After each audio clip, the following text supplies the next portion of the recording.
Welcome, Eli, to Wealth Matters podcast. How are you, buddy? I'm good, Alpesh. Thank you for having me. I'm very excited to be here. Now, first and foremost, thank you for your service. Oh, you're very, very welcome. Absolutely. So this is where I'm going to ask you to introduce yourself so you can, tell my listeners about what you do or what's your day job. Oh, yeah, for sure. Okay, well, thank you for having me. My name is Eli. I work IT for the Air Force, and I've been in the military for about 17 years. Wow. I've, yeah. My wife and I, we started buying real estate probably about 4 or 5 years ago. We started buying the small family rentals. We kind of fix them up and rent them out. And we got to a couple of them, and like most people in this industry, they kind of step back after a while. So we kind of look back at ourselves and said, okay, well, in order to meet our goals, we need like a ton of these things, like Right. 40 or 60 of them. Yeah. So we started kind of figuring out like the best way to scale was through apartments, Yeah. and so we started kind of networking with people and diving into our education very, very in depth. And about 2 years ago, we met our current partners now, Mark and Tim O'Kinney of Think Multifamily. Yep. And I know Mark and oh, Tamil. I just met them about a couple of weeks ago as well. oh yeah, you at the Fire Summit, right? Yes. Yeah, that was awesome. Yes.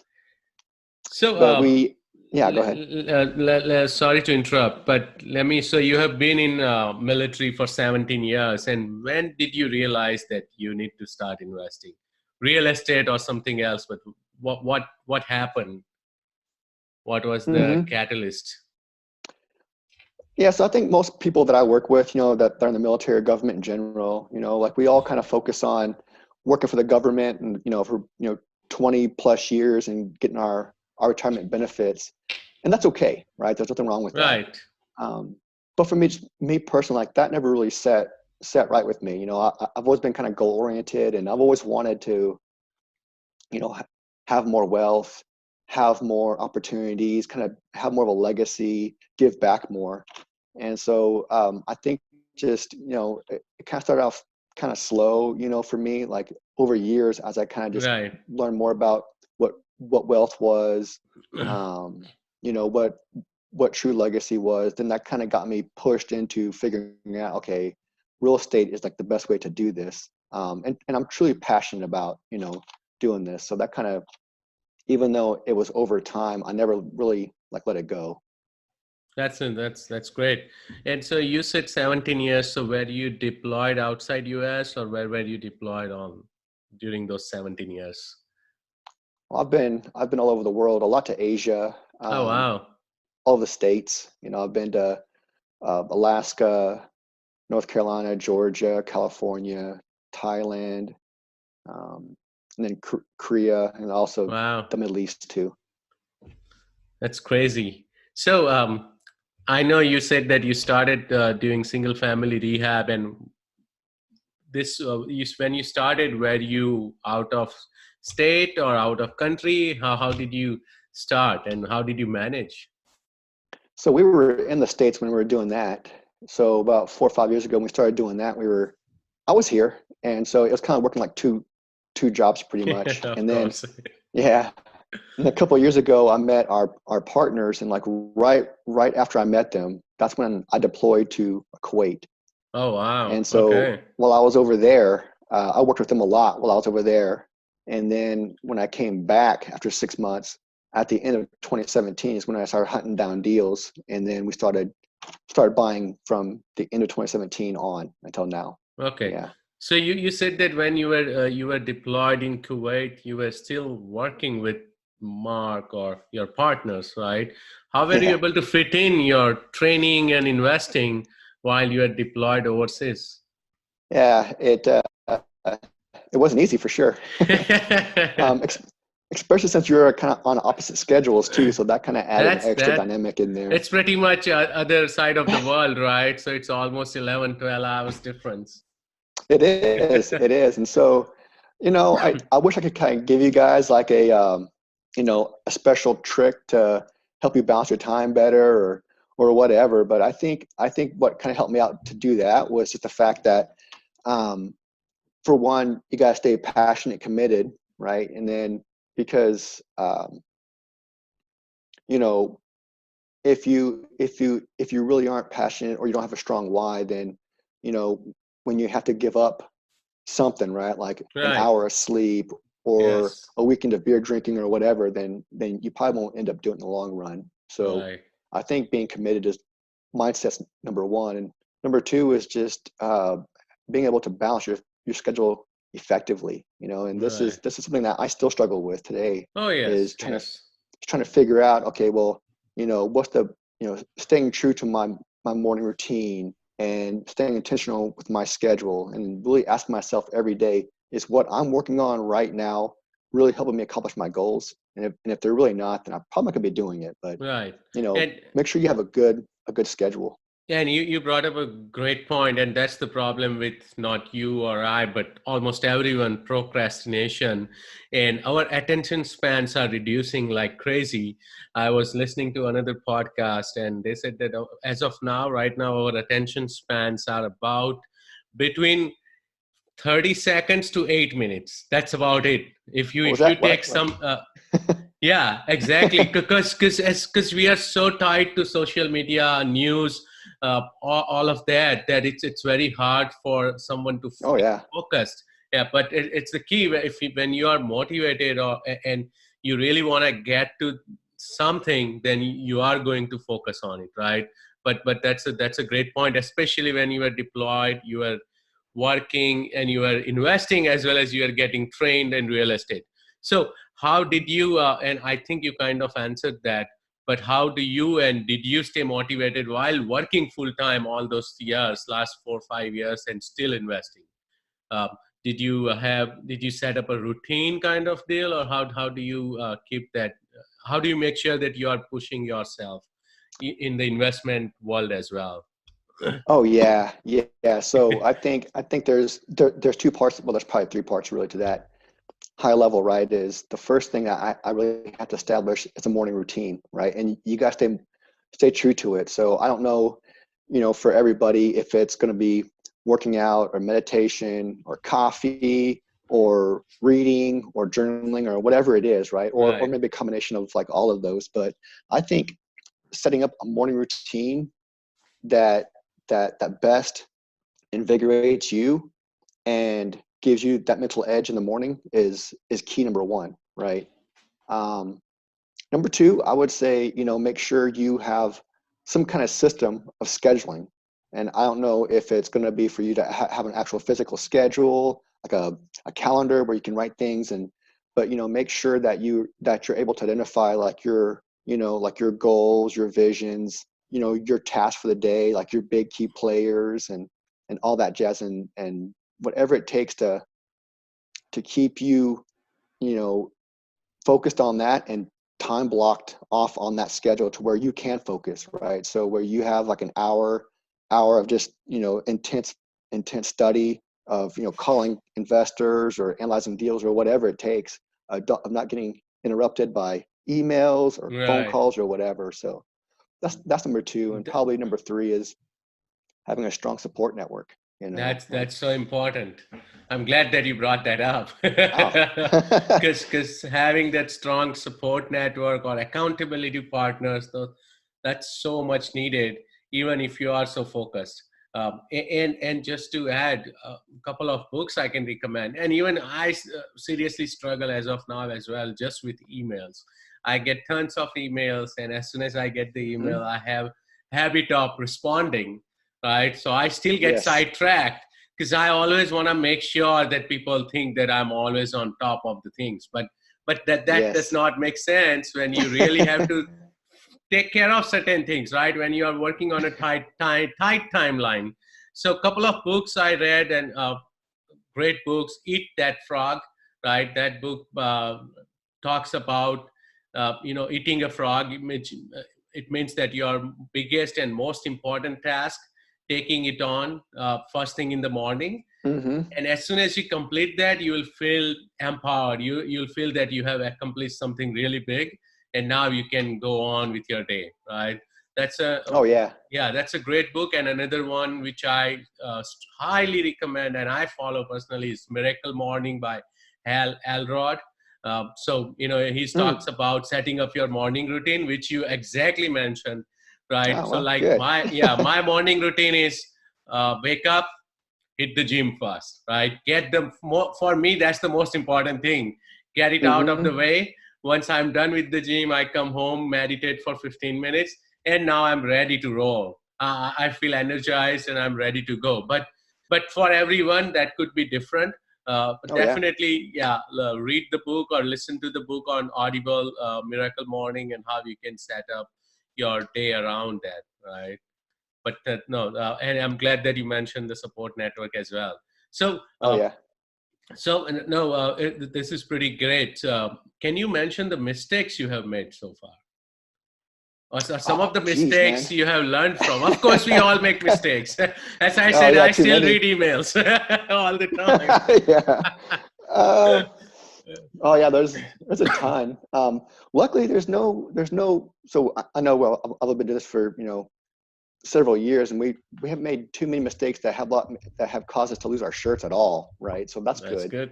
But I would probably say one of my biggest mistakes was not really understand. So like, when you start buying apartment complexes, you have to go out and raise money, right? So I think Yeah. probably one of my biggest mistakes that I've made, early on, was not really understanding the the impact of building true friendships and rapport with investors, right? Or so like Yes. I would go out. I was kind of under like the mindset of like, well, if I have a good deal, then money will just pour into it, Nope. and that's just not how it works at all, I right? learned So, it the hard way too. So so, so that really put me on a quest to really figure out, okay, well, how do like, who should I be? I don't want to say target, but like, who should I be talking to, and like, what kind of demographic and what kind of person, and you know, um, and uh, how what's like the best tactics for building a true like friendship with them. That way, they know me, they trust me, they know the deal, they trust the deal, the market, and the whole team. So probably kind of being being a newbie, of course, and kind of going through like right. those mistakes for sure. Of course. As long as we learn from those mistakes, we are good. That's the education, right? Yeah, it is, and that's the power of partners, right? So like, Yeah. where you might lack in one area, you want to find a partner who kind of complements that for you. So say I find out, that I'm not good at raising money, or I'm not good at analyzing deals, or whatever the case is, then I want to make sure I find somebody, who I Yes. can partner with, who does those things very well, right? So we can both bring value. That's the key. You always want to even if you know or you think you are an expert, you always want to find someone with complementary skills to partner you, right? Because Oh, yeah. extra set of eyes are better than two eyes, right? Yeah, I So mean, even even if if you nothing else, yeah, even if you are an expert, like, yeah, there's so many moving parts to this, yes, that I couldn't imagine doing it alone, right? So it's good to have a partner there who can, do something as easy as run to the bank, or right, check on the property, or right. whatever, from small tasks to big tasks. Yep. No, I agree. So, how do you? Let me ask you this: how do you analyze a deal and the location? Right. Let's say a deal came to you. Do you only focus on certain market and location, and how do you take on that particular deal when Hmm. you need to analyze it? So for the deal itself, we get all the financials, and we have to analyze them and underwrite them. So we get like the T12, the O&M, the rent rolls, and anything else that we need, and we look at the history and the current operations of it, and then we underwrite according to that, right? And so we're able to take those financials, crunch them down, and then kind of put out a pro forma, or a projection, of the next, up to 10 years. Typically 5 or 6 years now. So we kind of give investors a good idea of like our income, our expenses, and our returns that we expect to make. For the markets, yeah, I try to focus only on a couple of key markets. I don't want to be spread out across the entire U.S. So that's probably, I mean, we get tons of deals coming in just by looking at two or Right. three. So I couldn't imagine doing like 10 or 20 at this point, at least. But I they that's kind of the power of once again, partnerships, right? So like our partners, Mark and Tamil, they were already in certain markets. And so Right. it was easier for us to kind of come in, and that they already had operations set up and networks and teams and kind of a proven track record there. So we just kind of looked at what they had and said, okay, well, I like this one. I don't like this market, da, da, da. And then we were able to do our own research and kind of figure out, do we like it? Right. And if we did, then we could start there as well. So that made it way easier. Got it. So can you tell us about your best deal and worst deal so far? Yeah. So we've only closed 2 deals, about 300 plus units. So, and they're both going pretty good. So we haven't had, I think they're both pretty good deals, both stabilized, or one stabilized, and then the other one's getting there for sure. Um, so those are pretty good. They're both projected to be 10% returns and all that. And so far they're kind of holding up to that. Um, the worst deal was probably a deal that I did when I first started. I invested passively in a deal, and it didn't go very well. I think the deal itself actually still makes a lot of sense, or it did back then at least. So mechanically, it was a good deal. It had a great strategy. Had all the strong fundamentals that a good deal could have. The problem with it was one of the partners on the deal acted a little bit unethical, that caused the deal to Oh, go bad that's and then bad. tank. That's bad. Yeah, And yeah, I and it have was a something that was story just like that as well for my oh passive investment, where the oh deal was sound, uh, and everything seemed pretty good on paper. But as soon as they started working on the deal, it was the student housing, and they found mm, asbestos, and they had to sue the seller, and it just went nowhere. Now, for the lawsuit, they kept pouring money into it, right? So in the end, yeah. as of now, it's still the deal is lingering, but I'm hoping that I'll at least get my principal back, if nothing else. Right. so, so yeah, those passive deals again. You always want to make sure. What I have learned is that not only just analyze the deal, but definitely look at the sponsors. That's the key. You want to Yeah. make sure that the sponsors have been in this industry for a while. They're very experienced and not just flybys. Starting after 2011, everyone has made money. Every dog could have made money by putting money in real estate all over US, right? So if Yeah. someone has been in business before 2008, then I would trust that person more than anyone else. And of course, look at their track record overall, right? But those were some of my lessons learned, right? Yeah, yeah, for sure. You want to make sure that the investors are comfortable with the team, the Right. market, and really like once they're kind of comfortable with those two things, like the deal kind of comes last Right. a lot of times. But That's exactly you know, what it is. Then that 7% or 8% preferred, I keep telling my investors, don't even worry about it. That 1%, they're like, oh, this is only 7%. The other deal was 8%. I'm like, doesn't matter. That 1% is not gonna break your bank. Look at the sponsors, look at the deal instead of looking at the returns, right? hmm yeah, Cool. yeah, for So sure. let's take a break. Thank you so much.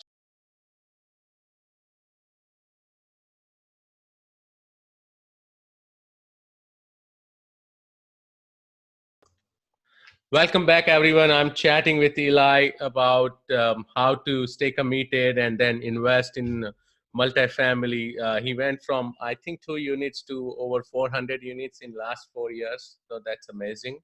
Um, so Eli, another question I have is, let's say, now that you know a lot about multifamily investing, of course, you have great partners. Any advice you can give your younger self, knowing what you know now? Let's say, what would you tell your younger self, like 10 years ago, even?